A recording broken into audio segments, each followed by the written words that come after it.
Hi everybody, I'm Casey from OVM. Thank you for coming back to my channel, and if you haven't been here before, I hope you enjoy this.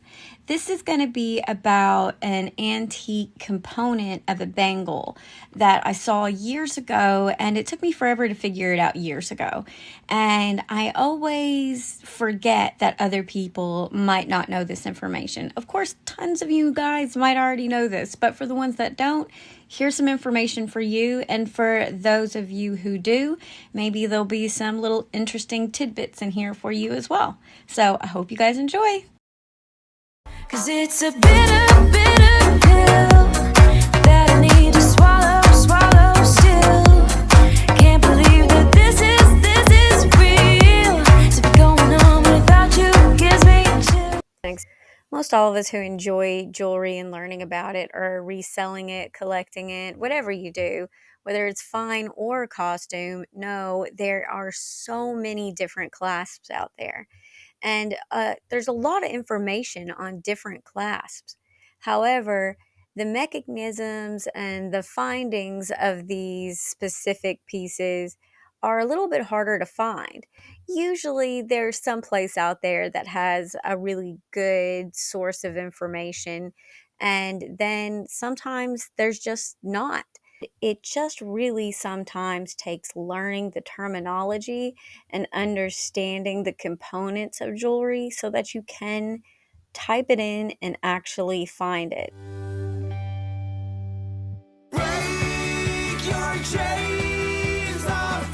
It was obvious things that secure those pieces onto you so you won't lose them when your clasp fails. They're usually just called safety chains, but these are not safety chains. They're like little wires or bars, and they're just stuck in there and they slide in and out, and it's like, whoa, that's kind of crazy. And I know that's a really old class. So what is this? They're safety bars. They're hidden safety bars or slide wires. The slide wires are the thin little wires that you can see, and then the safety bars are the little bit flatter and thicker pieces that are in the slide mechanism as well. And usually these are paired with the thumb pin depressors, or something we would just call a button clasp or a push clasp. So you're just going to release the mechanism with a little button, and it's going to open, and then the wire slides out with it, but it will not come out. All my time.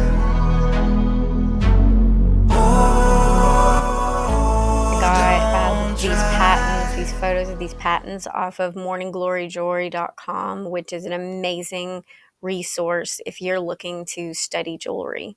So one of the first patents I could find for this type of clasp it was awarded in 1908, but I think it was put in for some years before that, or at least a year before that. The next patent that I feel like is extremely similar was awarded in 1915. So at this moment, I'm thinking that, the oldest it can be really is just early 1900s. Now, when I was on the Morning Glory website, I did come across another bracelet that's a hinged bangle, and you open it up and it's got 3 of these bars in between. The only difference I can really see in this and the ones that come after it is that these were like external, just on the back of the bracelet, when most of the time the other ones are internal. There's got to be a hollow component to that bracelet for it to actually have this safety bar in it. I feel like maybe that safety bar could go back a little bit further, because the bracelet they found is actually from 1885. And the only reason they knew this is because it came in the original box with the original paperwork, which is so cool.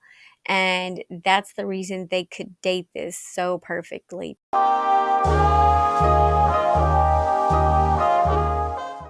Now, this was more popular during the 1910s, 20s, and 30s, really. And that's usually because this geometric shapes and those streamlined designs really did benefit from having these internal mechanisms that allowed you to have the safety mechanism in your jewelry, but also didn't impede on the design. So these hinges allowed for a snug fit, and it was easy to put on and remove the bangle for the most part, and the safety tongue clasp provided an extra layer of security.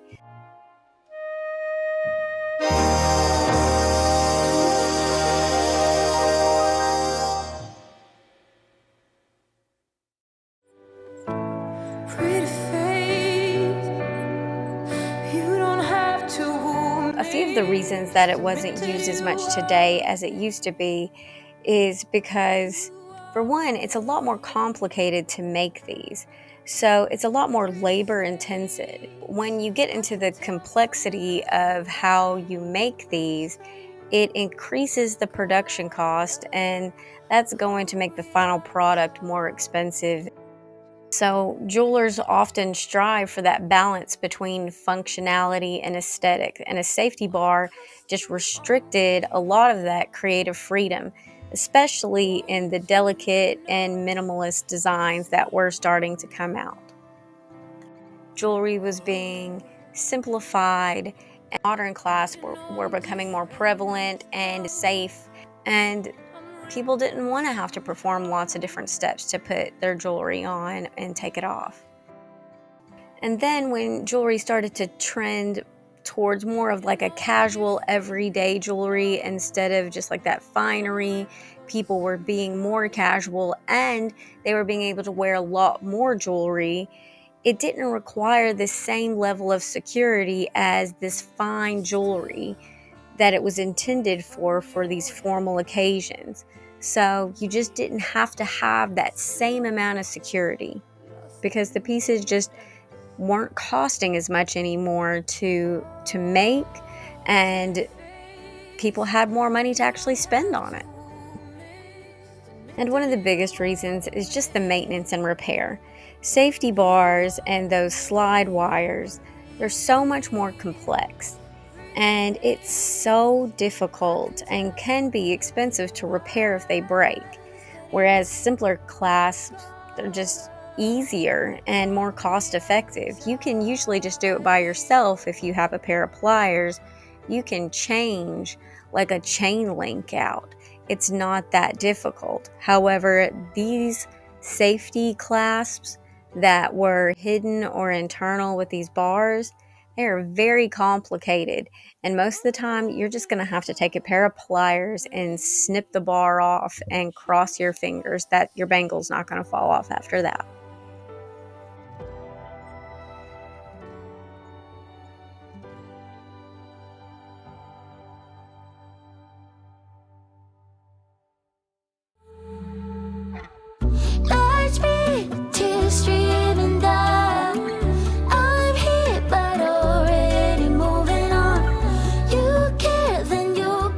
So if you found a bracelet like this and you didn't know what it was, hopefully this gave you the information to figure out what it was and be able to place it around a certain date, if not the exact date. I hope you enjoyed this video and learned something from it, whether you knew nothing about this at all, a little bit, or already knew everything.